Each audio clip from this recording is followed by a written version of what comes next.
Comme vous le savez, en période de guerre, la vérité est la première victime et nous observons aujourd'hui deux propagandes qui s'affrontent. La propagande russe nous dit que le gouvernement ukrainien est constitué de nazis et de drogués qui génocident la population et qui poussent la Russie à libérer l'Ukraine. Et la propagande de chez nous explique que l'Ukraine était un pays merveilleux, un pays de liberté envahi sauvagement par la dictature russe et que c'est la liberté qui affronte l'autoritarisme.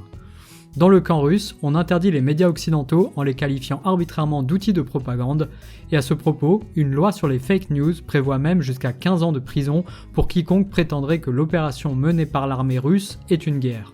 Pendant ce temps-là, en Europe, ce sont les médias russes qui ont été interdits, en les qualifiant tout aussi arbitrairement d'outils de propagande. J'aimerais rappeler que dans tout conflit, il est nécessaire d'écouter les deux versions de l'histoire pour espérer comprendre. Chacun des camps explique qu'il est le camp du bien qui affronte le camp du mal.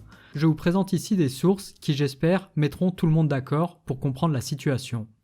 Mes sources seront exclusivement des documents officiels européens de l'OSCE, Amnesty International, l'OFPRA et certaines dépêches de l'AFP. La première chose à savoir, c'est que contrairement au discours occidental, l'Ukraine n'était pas une merveilleuse démocratie jusqu'à la diabolique invasion soviétique.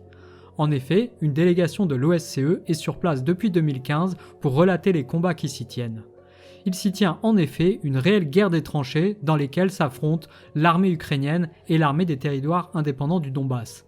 Depuis 2015, d'après cette dépêche AFP, il y aurait eu 14 000 morts dont 3 000 civils et 30 000 blessés dont 8 000 civils. A noter que ces chiffres comptent les morts directes et non ceux qui meurent des conséquences de la guerre que sont la faim, le froid, la soif et le manque de soins. Nous pouvons, sur ce rapport de l'OSCE, observer la ligne de front qui découpe de façon très nette le territoire. Nous voyons ici la répartition des victimes par bombardement à gauche, par balles au milieu et par explosion de mines et d'obus qui n'ont pas explosé à l'impact. La situation typique est celle de quelqu'un qui va chercher de l'eau ou des champignons dans la forêt, ou bien qui travaille son champ et a le malheur d'exploser sur une mine antipersonnelle ou anti-char. Bref, autant vous dire que la situation est dramatique et que les témoignages sont extrêmement troublants. On peut toutefois noter sur ce graphique une diminution du nombre de victimes avec les années. En bleu, c'est 2017, ensuite 2018, 2019 et 2020.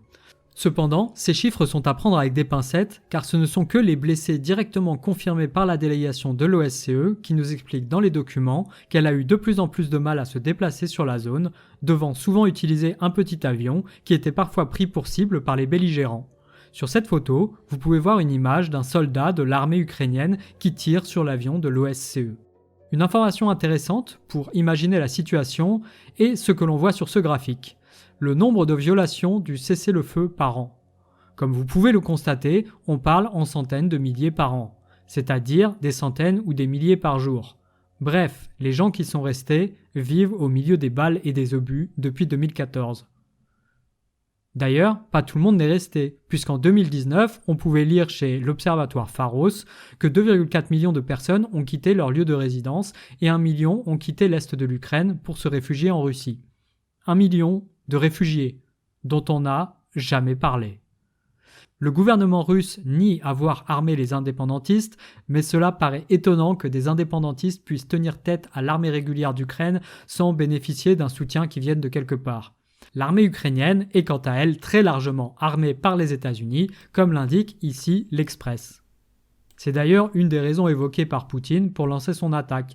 Il était inacceptable à ses yeux que les USA arment un pays voisin de la Russie de la même manière qu'il est inacceptable que la Russie arme Cuba ou le Mexique.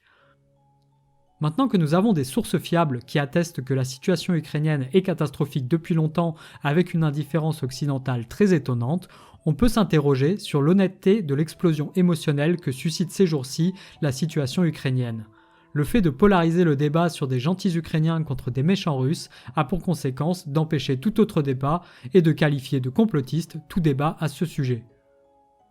Pour clarifier ma position sur ce sujet, je vous invite à aimer autant les peuples russes que les peuples ukrainiens qui ne sont pas les décideurs de cette histoire, et en particulier si vous voulez rendre service au peuple ukrainien, il ne s'agit pas d'insulter les Russes, mais d'ouvrir votre porte aux Ukrainiens si vous avez une chambre d'amis, un canapé à disposition ou bien une résidence secondaire quelque part. Intéressons-nous un instant au sujet des mines antipersonnelles et anti-chars qui polluent l'est de l'Ukraine.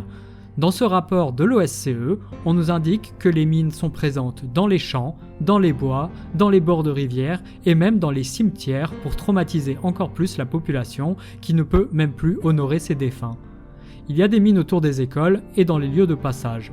En 2020 seulement, on a dénombré 55 personnes blessées par des mines. C'est-à-dire, lorsqu'on dit blessées, ce sont des personnes qui ont perdu un pied, une jambe, des membres, des yeux, bref, ce sont de vraies blessures, des choses pas drôles du tout, des blessures de guerre, des vies détruites. Le nombre réel de blessés est d'ailleurs sans doute beaucoup plus important car tous ne sont pas recensés. À partir de là, ça pose la question concernant l'armée ukrainienne. N'est-ce pas une idée étrange que de placer des mines dans les champs autour des écoles et dans les cimetières ? Ça ne correspond pas exactement à l'image héroïque des Jedi engagés contre les forces du mal que nous présentent nos médias. En particulier, ce document de l'OFPRA nous parle des violences commises par des groupes ultranationalistes ukrainiens envers les personnes soupçonnées de séparatisme.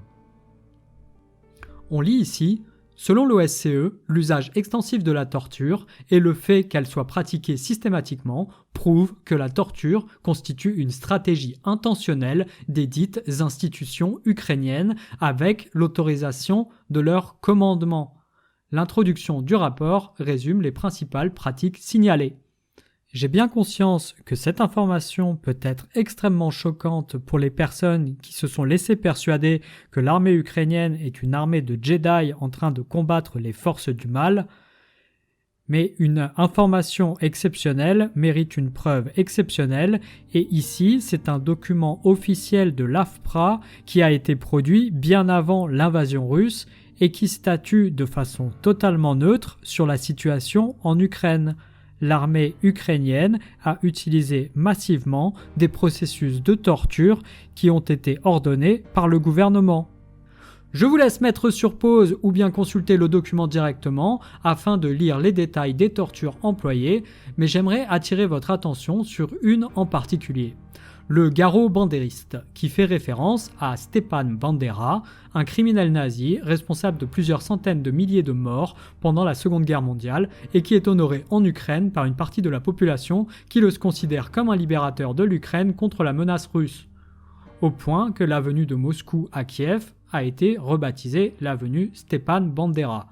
Quand on parle de russophobie en Ukraine, ce n'est pas une blague. C'est-à-dire qu'ils en sont littéralement à honorer des nazis par détestation des Russes. Cependant, l'histoire de l'Ukraine est compliquée, en particulier il a existé un génocide par la faim commis par les Russes qui porte le nom de Holodomor et qui a fait environ 5 à 6 millions de morts, ce qui peut justifier une certaine animosité à l'égard des Russes. Cependant, ce génocide date d'il y a 90 ans et on aimerait pouvoir espérer enterrer la hache de guerre un jour. Ici, il est indiqué qu'il était globalement jugé normal de piller et tuer les séparatistes juste parce qu'ils étaient séparatistes. La bonne ambiance.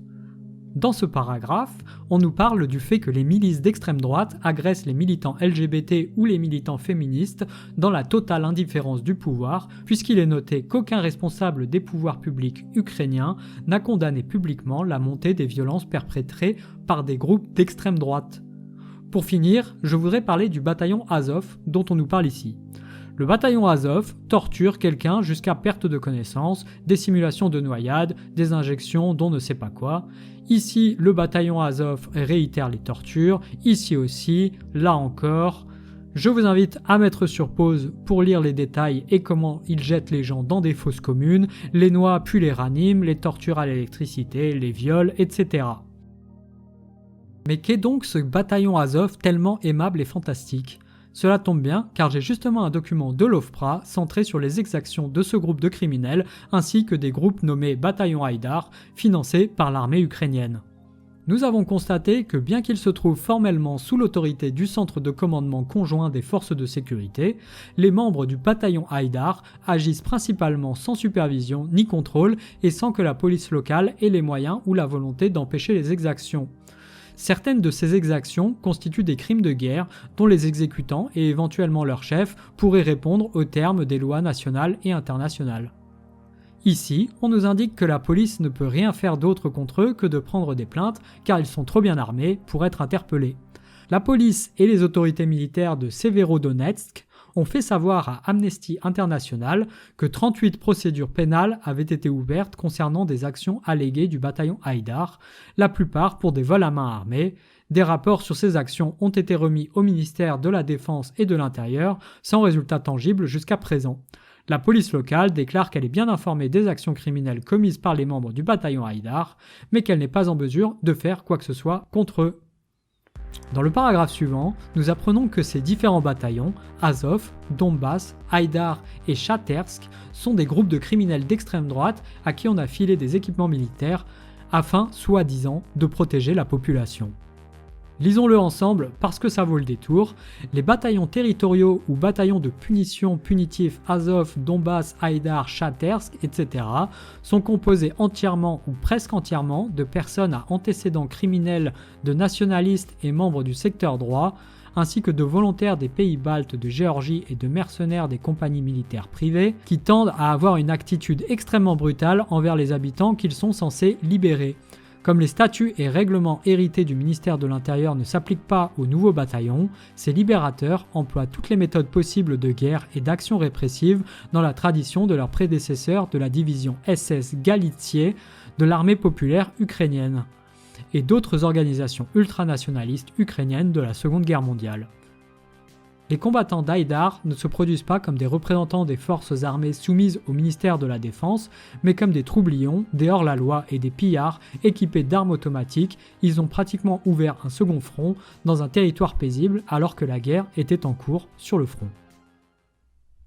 Si je vous résume donc la situation, c'est que le gouvernement ukrainien qu'on nous présente en modèle est un gouvernement qui s'appuie sur des milices d'extrême droite armées de fusils automatiques qui volent, pillent, violent et torturent la population. En ce qui concerne les effectifs du bataillon Azov, je n'ai pas trouvé de source primaire et donc je m'en référerai à Wikipédia qui nous parle de 4000 hommes dans ce bataillon ainsi que d'autres diverses sources secondaires qui arrivent également au constat de 4000 hommes dans le bataillon Azov. Ce qui est en tout cas certain, c'est que le bataillon Azov est un bataillon à l'idéologie ouvertement nazie, avec son emblème qui reprend le Z de la division Das Reich et certaines photos plus qu'éloquentes dans ce domaine. En tout cas, il est de notoriété publique partout que ce régiment Azov est ouvertement néo-nazi. De façon étonnante, l'ensemble de nos médias a l'air d'être très complaisante vis-à-vis de ce nazisme qui est ouvertement intégré à l'armée ukrainienne en expliquant que finalement, vous savez, ce ne sont que 4000 hommes parmi une armée qui fait plus de 200 000 personnes et en plus, parmi les 4000, ils ne sont pas tous nazis. Excusez-moi, c'est quand même étonnant comme deux poids deux mesures. C'est-à-dire que quand les gilets jaunes, il y en a 25 qui chantent la quenelle de Dieudonné, on catalogue l'ensemble du mouvement des gilets jaunes comme un mouvement antisémite. Et là, on a littéralement des milices néo-nazis ouvertement nazis qui sont utilisées dans l'armée régulière ukrainienne depuis 8 ans dans une guerre. On les a équipés de matériel militaire et ils commettent des exactions partout sur le territoire. Et on obtient une étrange complaisance vis-à-vis de tout ça pour expliquer qu'en fait, ce n'est pas si grave. C'est très étonnant. Vraiment très étonnant. Maintenant, évidemment, l'invasion russe n'est certainement pas en reste, et en particulier, dans les différents documents de l'OSCE et de l'AFPRA que j'ai partagés, il y a également des passages qui stipulent que les exactions sont commises des deux côtés, que les actes de torture sont également commis par les séparatistes, et donc il n'y a pas dans cette histoire de bien ou de mal. C'est une guerre et c'est horrible. Si vous voulez rendre service aux Ukrainiens ou aux personnes du Donbass qui ont dû fuir leur habitation parce qu'ils se sont fait bombarder, eh bien comme je l'ai dit en introduction, ouvrez-leur la porte de chez vous. Si vous avez un canapé ou une chambre d'amis ou une résidence secondaire, vous avez le devoir d'accueillir des Ukrainiens plutôt que d'insulter la Russie et d'interdire la Russie de participer à des célébrations sportives et d'attiser la haine anti-russe à travers le monde. Le but n'est pas de créer la Troisième Guerre mondiale ou de créer une guerre froide entre la Russie d'un côté et l'Occident de l'autre. Le but est de trouver une sortie pacifique à ce conflit. Alors plutôt que d'exhorter les héros ukrainiens à aller se suicider dans une guerre que de toute manière ils finiront par perdre, je vous invite à simplement ouvrir votre porte aux réfugiés et à les nourrir. Je vous remercie pour votre attention et vous souhaite une agréable soirée.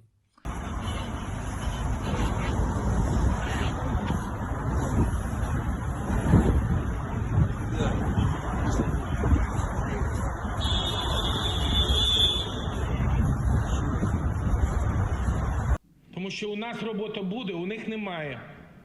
У нас пенсії будуть, у них немає. У нас піклування під дітей, під людей, під пенсіонерів, під дітей буде, у них немає. У нас діти підуть до школи, до дитячих садків, у них вони будуть сидіти в підвалах, бо вони нічого не вміють робити. І так, і саме так ми виграємо цю війну.